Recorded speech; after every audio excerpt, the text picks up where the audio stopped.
7 வருடங்கள் கழித்தும் அம்பிகாவிற்கும் அம்பாலிகாவுக்கும் குழந்தை பாக்கியம் கிடைக்காமலே விசித்திர வீரியன் காச நோயால் பாதிப்படைந்து எவ்வளவோ முயற்சிகள் செய்தும் காப்பாற்ற முடியாமல் இறந்து போனான். குழந்தை பிறப்பதற்கு முன்பே விசித்திர வீரியன் இறந்து விட்டதால் அஸ்தினாபுர அரியணைக்கு வாரிசு இல்லாமல் போய்விடக் கூடாது என்று நினைத்து அம்பிகாவையும் அம்பாலிகாவையும் பீஷ்மரை திருமணம் செய்து கொண்டு அரியணைக்கு ஒரு வாரிசை தர சொல்லி கேட்டாள் சத்தியவதி.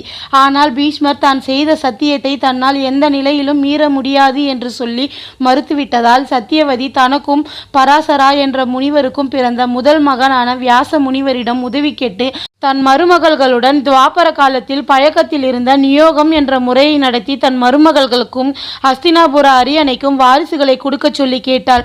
வியாச முனிவர், என்னால் நியோகத்தை முழுமையாக கடைபிடிக்க முடியாது. நான் அவர்களுடன் சங்கமிக்கும் போது திரை துணி போடக்கூடாது. அதோடு அம்பிகாவும் அம்பாலிகாவும் என் முகத்தை பார்க்க வேண்டும் என்று நிபந்தனை போட்டு அதற்கு சம்மதித்தார்.